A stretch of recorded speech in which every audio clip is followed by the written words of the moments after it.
ഭാരതത്തിന്റെ റിപ്പബ്ലിക് ദിനാഘോഷത്തിന്റെ ഭാഗമായി വിമുക്ത ഭടന്മാരെ ആദരിച്ചു. സല്യൂട്ടിംഗ് ദി റിയൽ ഹീറോസ് എന്ന പേരിൽ അബുദാബി സാംസ്കാരിക വേദിയും അഹല്യ മെഡിക്കൽ ഗ്രൂപ്പുമാണ് പരിപാടി സംഘടിപ്പിച്ചത്. കേണൽ റാങ്ക് മുതൽ നായക് റാങ്ക് വരെയുള്ള സൈനിക, അർദ്ധസൈനിക വിഭാഗങ്ങളിലെ 31 സൈനികരെയാണ് ആദരിച്ചത്.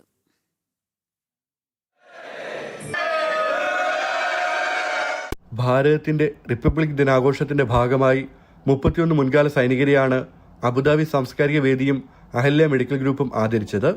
അബുദാബി ഇന്ത്യൻ എംബസി നടന്ന ചടങ്ങിൽ നായക് മുതൽ ബ്രിഗേഡിയർ റാങ്ക് വരെയുള്ള മുൻകാല സൈനിക ഉദ്യോഗസ്ഥരാണ് പങ്കെടുത്തത്. 4 വനിതാ സൈനിക ഉദ്യോഗസ്ഥരും ഇത്തവണത്തെ ചടങ്ങിന്റെ ഭാഗമായി. പ്രതീകാത്മകമായി നിർമ്മിച്ച അമർ ജവാൻ ജ്യോതിയിൽ പുഷ്പാർച്ചന നടത്തിക്കൊണ്ടാണ് ചടങ്ങുകൾക്ക് തുടക്കമായത്. ചടങ്ങിൽ embassy defence attache group captain Harpreet Singh Luthra മുഖ്യ അതിഥിയായിരുന്നു.